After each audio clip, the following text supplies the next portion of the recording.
So I have put off doing this video for a while because I'm kind of a private person and I'm going to be getting a little vulnerable in this video, but I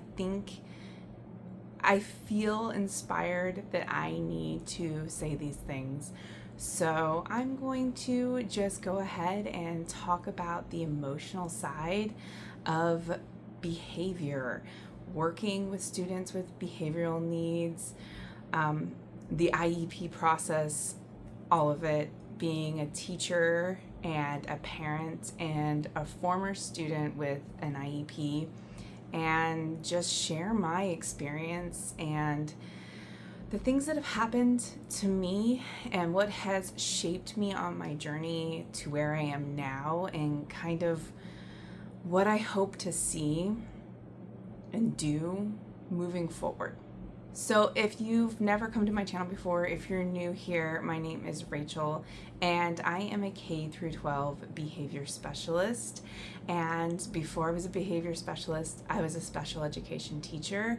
And before I was a special education teacher, I was a special education student. Additionally, I also have a child with autism, and I have sat on all the different sides of the IEP table, and it's grueling. I mean, honestly, no matter what side you're on, it is an emotional process. So I grew up struggling to read. That was initially what got me my IEP. I was able to mask and fake it in class, and my teachers didn't recognize it.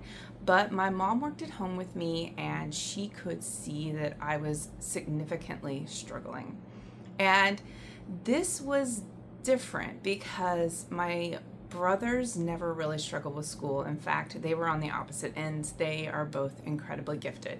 So I felt very self-conscious about it. I live in a family where everybody is absolutely brilliant and education is a priority.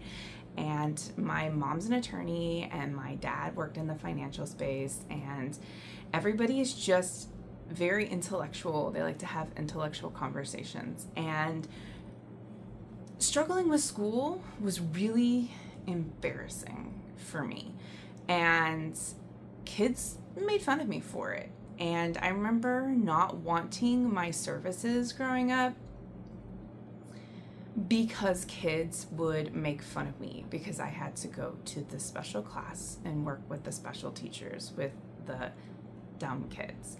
And I remember feeling very embarrassed about that. I also remember not fully understanding what was going on. Not understanding why school seemed so easy for other kids and it was so incredibly difficult for me.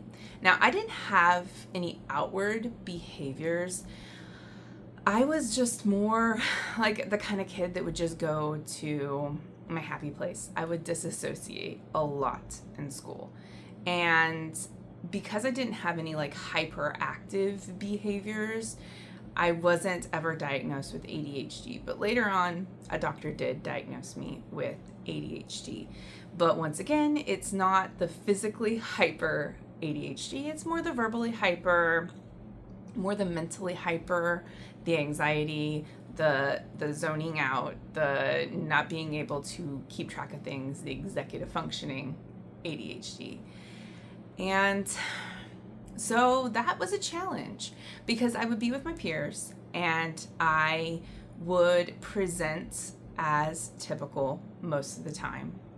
In fact, because I'm a strong communicator, I always have been, most teachers didn't recognize or see or really believe that I had a learning disability. When I got into middle school, there was a lot of perception that I just didn't care or I wasn't interested. And so like a lot of teachers would dismiss it and a lot of teachers wouldn't give me my accommodations. And that was a problem unless my mom stepped in. But I wasn't the best at advocating for it because once again, like I said earlier, I was extremely embarrassed about being different. I remember at one point in junior high, I was pulling out my math book to go to my math class, which was my special education math class. And one of the kids next to me was pulling out their math book, and they looked over and they're like, and mind you, I was in 8th grade at this point. They're like, why are you in 6th grade math? Because we could clearly tell that that math book was a 6th grade math book. So I just remember feeling so much shame. And I remember a lot of kids like constantly asking me what math class I was in, as if that really mattered.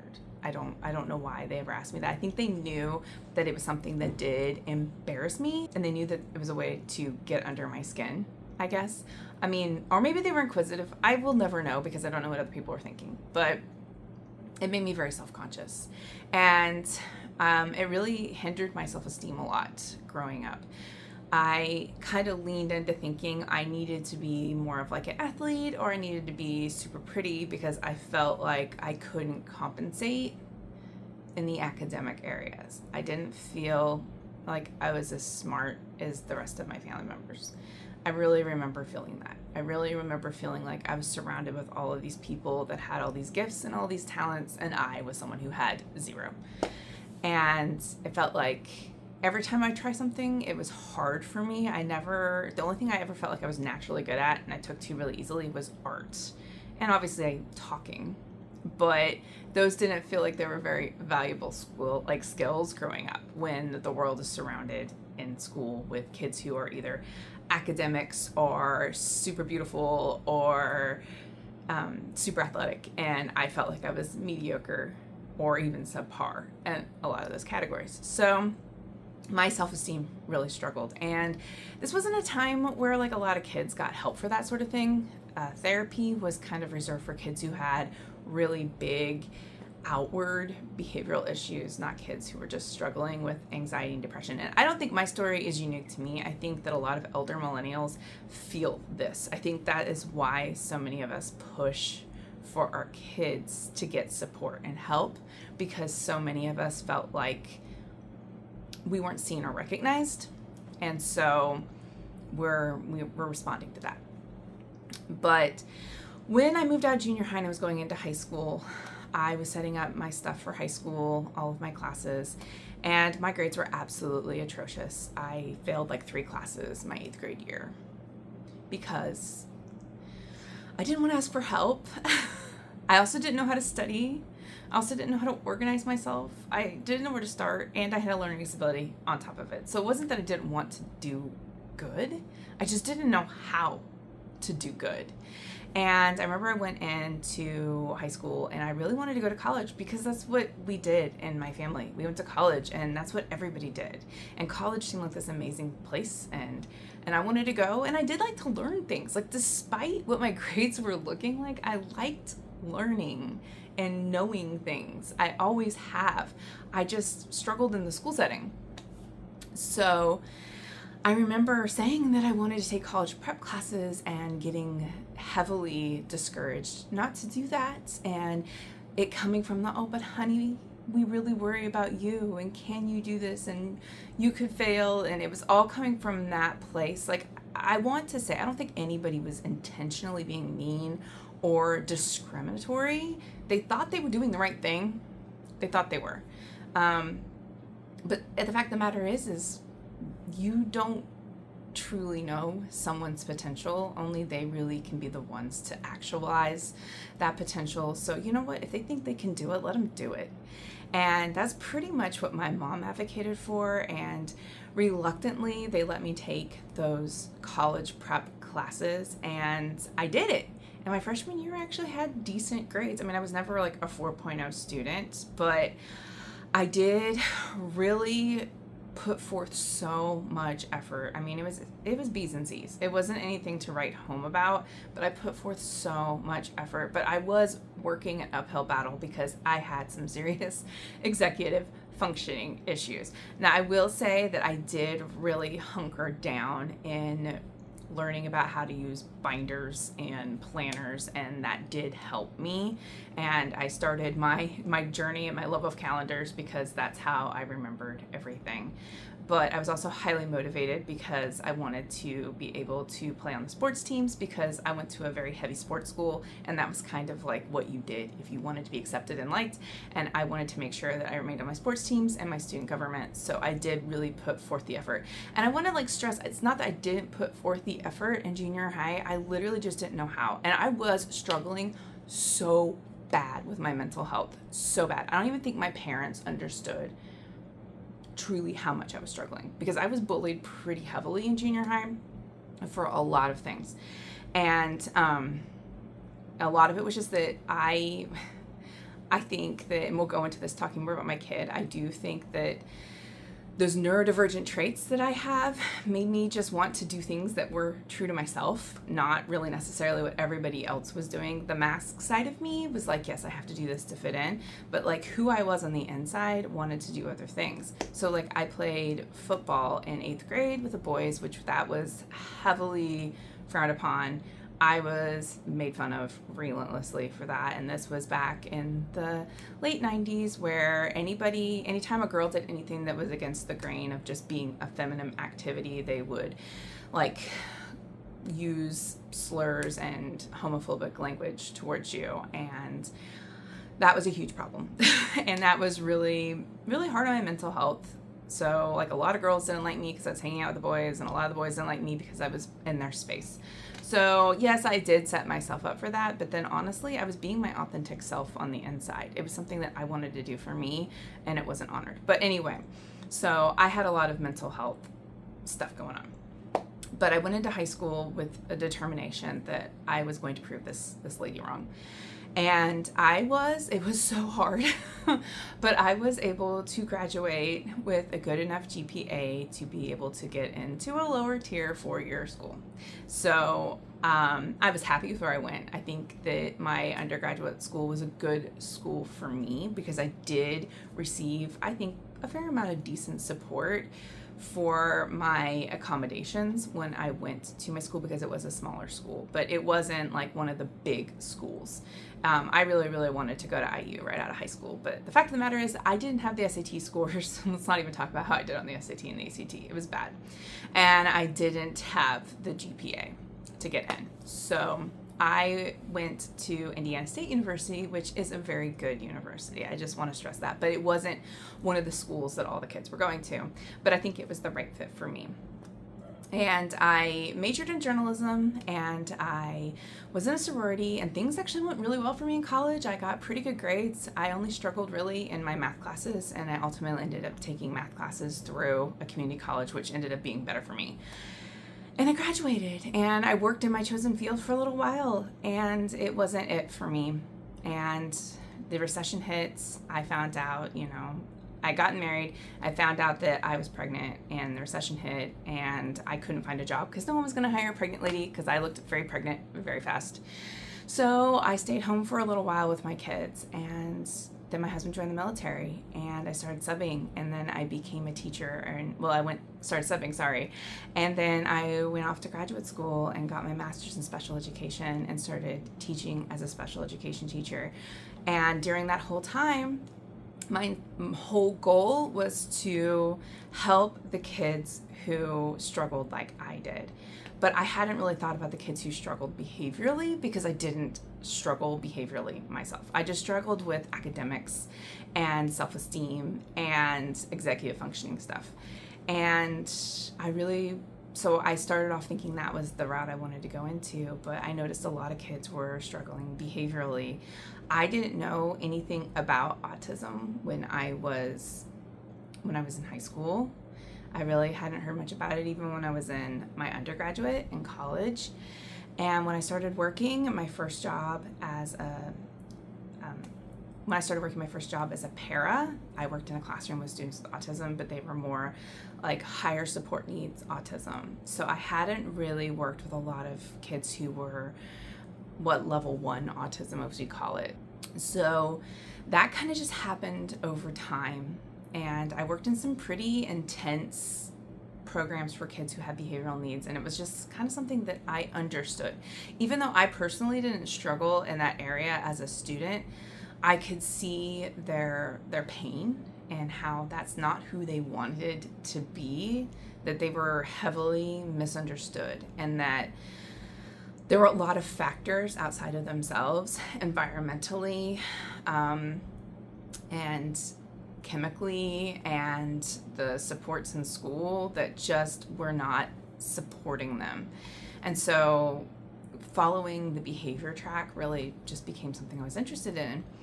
And around that time, my own child started having a lot of issues in school. My own child is very, very, very, very bright, but emotionally really struggles with emotional regulation. And we were having some of these issues in the class, and I was getting a lot of calls, and constantly, for just behavior related things. And this was really, really hard and frustrating for me because I work in this field, right?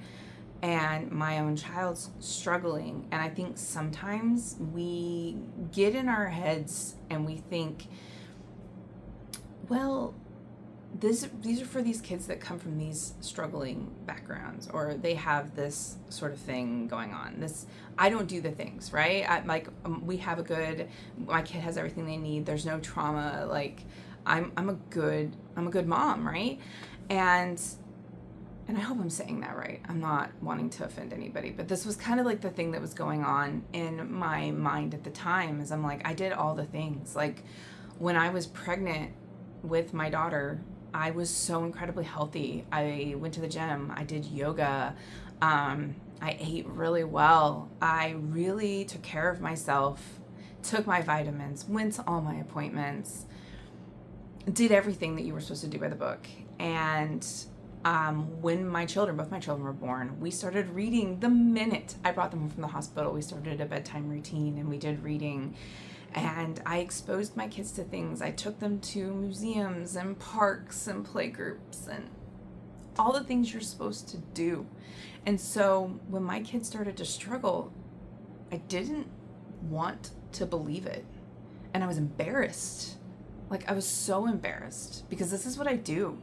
And I felt like if I can't handle my own kid, I'm a fraud. My kid's having these issues at school. And I'll be honest, I know how teachers talk. And I'm like, they're talking about my kid. Like, which that always bothers me. That's a topic for another day. But I think they were talking about my kid. And they're probably talking about me. And that really bothered me too. And it's given me a new insight into how it feels to be a parent of a child with a disability. So I've been the child with a disability. I've been the teacher to the students with disabilities. And now I'm the parent of a child with a disability. And there are a lot of amazing teachers and people in the education system. I experienced that myself. I wouldn't be where I am here today if it wasn't for some of the teachers that I had. And I also wouldn't be here today doing what I do if it hadn't been for some of the teachers who didn't leave a very good impact on me either. It kind of went both ways. You know, you learn what you're supposed to do from your good examples and your bad examples. And I learned a lot. I've learned more professionally from my own child than I think I've ever learned from any professional developments, any book that I've read, anything. And to be honest, I think I've learned more from the children that I work with than I've learned from any professional development and any book that I've read. Because having a child with a disability, especially when you're a teacher, especially when you're a special education teacher, is so incredibly humbling. Because as a teacher, we see everything and we go, oh, we're doing the best. The system is doing the best. The system is doing everything that's right for children. It's not. There's a lot of trying, and the system is limited. So I'm going to stress that. The system is limited, and I do believe that there are a lot of really good people and a lot of really good teachers who are doing the best they can. But their hands are tied on a lot of things, and there's a lot of bureaucracy, and there's a lot of hands in the pots, and there's a lot of opinions, and there's a lot of people who don't know what they're talking about, and they're all interjecting, and it makes it rough. So I've been through it with my own child, and she's given me permission to share her story. I really think that's important to understand because she wants to advocate as well. She's had some great teachers, and she'll say that, and she's had some great experiences, and she's so thankful for that. But she also feels very misunderstood. She did receive a diagnosis of autism, which put all the pieces together because when she was younger, for a long period of time, they had her labeled with depression, anxiety, ADHD, OCD, basically everything that kind of balls up into autism. But because she is a girl who is hyperverbal, and when she was younger was very good at masking and charming adults, she never received an autism diagnosis because she was a little slower to walk, but she still made that criteria of milestones. She talked super early. She didn't line up her toys. Now in hindsight, she didn't play with her toys traditionally, and I didn't see that at the time. But she would more like set them up into scenes. So like she liked My Little Ponies and Equestria Girls, and so she would like line them up into scenes. Not like line them up, but you position them into scenes. It wasn't like she imaginatively played with them. But because it wasn't like a do lining it up, and it wasn't super organized, I attributed it to like it looked like imaginative play. But I think a lot of times I missed it. You know, autism diagnoses are set up for male children, and autism presents differently in females. Now, as she got older, it became a lot more evident because especially around third grade, when girls start to become more socially savvy, that's when it became more evident that she was struggling. And a lot of this stuff, it was like it undid the wound that I had growing up. Her struggles in school, although not academic but behavioral, were triggering some of the things that I had not healed within myself. And I became embarrassed, so incredibly embarrassed. And I thought with like my knowledge, you know, I could fix everything. And that's not it. She's not here to be fixed. You know, she's her own unique, amazing, beautiful, and kind, compassionate person. And she's come so far, but the journey is not done. We are in high school now, and she has grown with her emotional regulation, and she's come so far, but she still gets frustrated, and she still gets overstimulated. And kids are so unkind. And I don't think so much now they're as unkind as they used to be, but she carries that with her because kids were so incredibly mean to her, especially when she was in junior high. They were like purposely tripping her and throwing things at her and following her. And it was so hard to catch the bullying because, you know, she didn't even know who some of these kids were. They weren't even kids that she had classes with. They were just random kids. And she just dealt with it and like retreated more and more into herself. And I think we're in a better place right now for high school, but she still carries a lot of that with her and how she was treated. And she tries so hard every day to fit in, but school's loud and kids are boisterous, and she wants to be there and she wants to learn with her peers and she loves learning. But the school environment is hard. There's a lot of masking for her, and she leaves the end of the day very socially drained. But she likes to be there. She likes to be around people. I think that's like a misconception a lot of people have, is they see her get overstimulated and they think she doesn't want to be around people or she doesn't like people, and that's not the case. She does, but she has to like them on her own terms and her comfort zone. We joke all the time she's like a cat and cats love people and they want to be near people. They get this reputation that they're like antisocial, and that's not true. Cats just they show their need for attention differently than dogs do. They want it quietly. They want it softer. And that's how she is. And she doesn't want it necessarily so boisterous. And it's been really hard because every time something comes up with my own kid, which it does, I feel that fear and that dread and that judgment all come back again. And I really, really feel for the parents that I work with. I feel so bad sometimes when I have to call them at work about something that went down, knowing that they can't truly fix this, knowing that it's upsetting, knowing that they love their child and they were just hoping for some peaceful day, because you just love those moments of peace that you get when things are, those brief moments when things are going the way they're supposed to. And I hate having to interrupt that. But I also know as a parent, nothing makes you more mad than the first time you hear about something is in an IEP meeting. So I like the communication, because, you were like, well, I could have done something about that, but y'all waited. So I've had that experience happen to me. So I do try to inform parents, but I try to do it gently, because I know how hard it is. It's not as simple as people who've never walked a mile in your shoes feel. It's not as simple as, oh, we went to the doctor and we tried a medication and voila, it's better. It's not as simple as, oh, we started therapy and it's better. It's not like, oh, we started special education and it's better. It is a long, long process. And this is going to be a process she's going to be doing the rest of her life. It's a process I do the rest of my life. I still spell things wrong, no matter how much I try. I've gotten berated for it on social media, and I do my best to catch it. I am hyper vigilant about it, but sometimes I still just mess stuff up. My brain just still messes it up because I'm human. And although I have compensated heavily for my disability as I've become older, it still creeps its way in.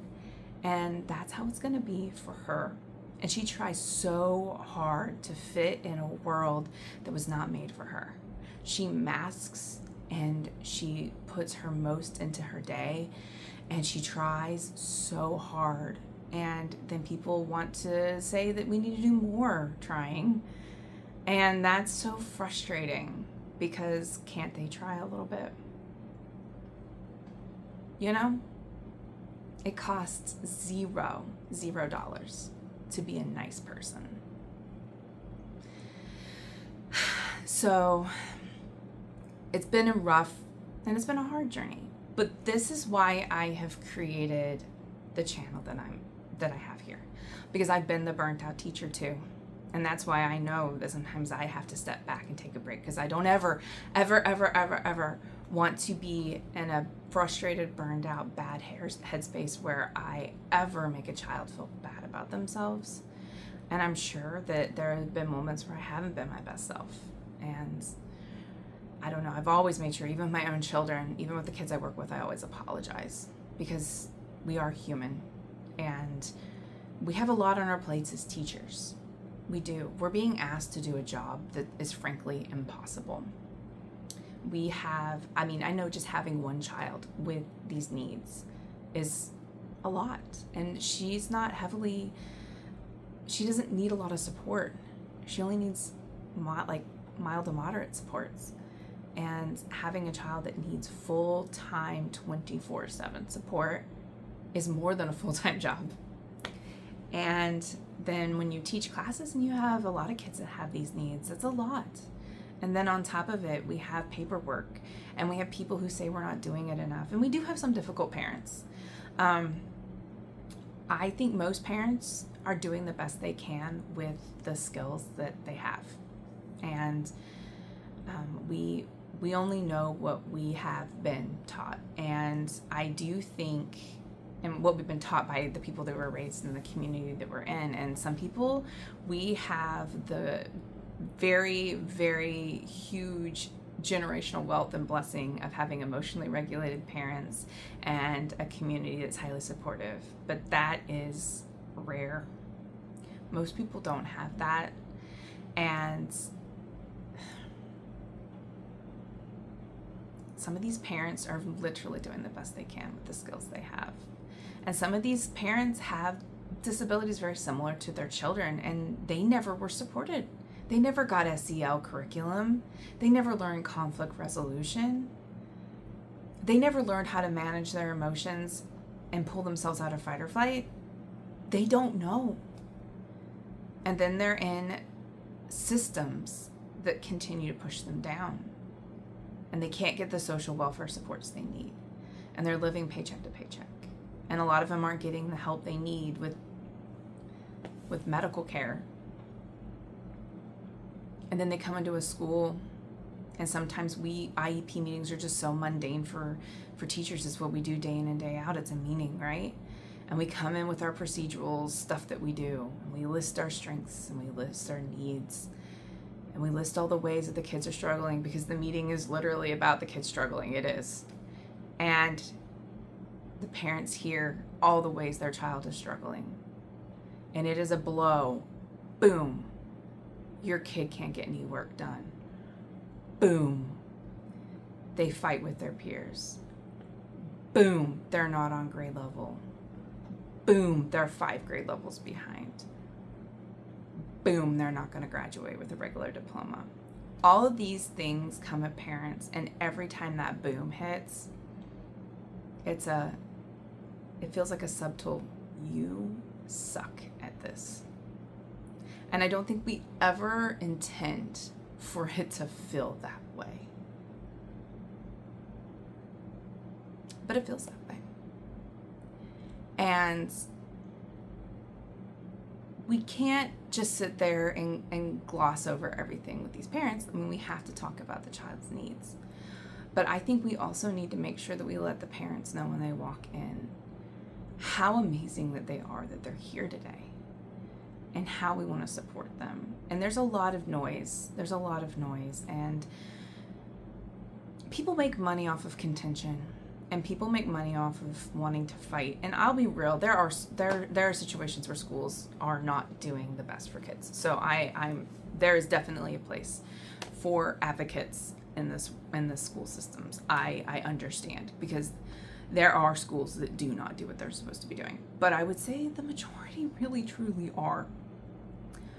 And they're doing, once again, the best they can with what they have. So I know this video is going on for a long time, and I don't even know. I'm probably just talking in circles. But I felt like I needed to say these things, even if there's just one person who sees this video, be it a parent, be it a teacher, be it someone who had an IEP growing up. And I just want you to know that you are amazing. If you're the exhausted, burnt out teacher who feels unsupported, know that you are reaching some of these kids. All right, I know we're not going to reach every single kid, and maybe that's because it's not your job to reach that kid. Right? Your job is to be kind and create as supportive an environment as you can. But there will be someone in their educational career that will leave a lasting impact. And you're going to leave a lasting impact too on some child, multiple children. And if you're an exhausted parent, I know you feel alone. I know you feel the disappointment of not the disappointment. I know you're mourning the child you thought you were going to have. I know that sometimes when you see those pictures on Facebook of kids doing things that your child will never probably do, how it breaks your heart. I know that when you go to those IEP meetings, it rips your heart out. And I know that you take it personally. Even if the school's trying to not let you feel like you're taking it personally, you take it personally because it's your baby. And if you are a student with an IEP and you have behaviors or you struggle to read, you are important and you matter. Just because you don't check a certain box of what society thinks you need to be doesn't mean that you don't matter. And I see you, and I see how you pull yourself up every single day, and you just try to get through a world that wasn't designed for you, and how brave and incredible you are. Every single person at that IEP table is trying. They are, and they're doing the best they can with the skills that they have. We need to be kind, especially in this world where nothing kind is being said, and everyone is pitting everybody against each other, and everybody is blaming each other for the education system. Teachers are saying parents aren't parenting. Parents are saying that teachers aren't teaching. Kids are feeling like they're being bullied and no one's doing anything.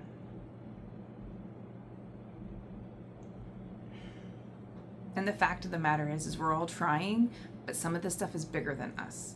And I think the only way that we're going to improve the system that we're in is if we lay down our arms of blame and help each other.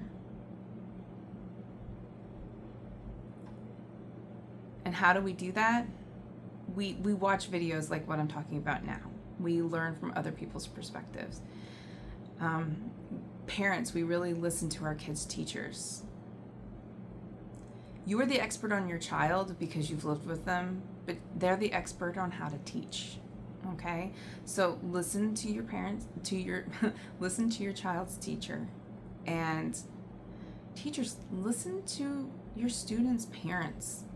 I know that some of the things I suggest you can't necessarily do in the school setting, but take what nuggets from it that you can and try to implement it.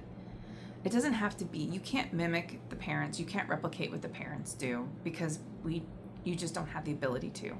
But you can take a couple minutes out of each day to make sure that that child feels seen and feels loved. And it doesn't take a lot. One of the best teachers I've seen does a soft start in the morning and calls kids up to her desk just to check in with them. So while the kids are doing their soft start activities, she's doing one-to-one check-ins with them, and that builds their relationship, and the kids build that trust. And if you're a student with an IEP and you don't feel seen,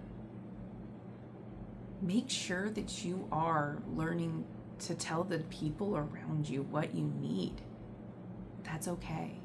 And I know initially it may not come out the most articulate or beautiful way, but you need to tell people. You need to let people know you're not feeling seen. You need to let people feel like you are embarrassed. You need to let your teachers know this, your parents know this, the school staff know this. And there are nice kids too.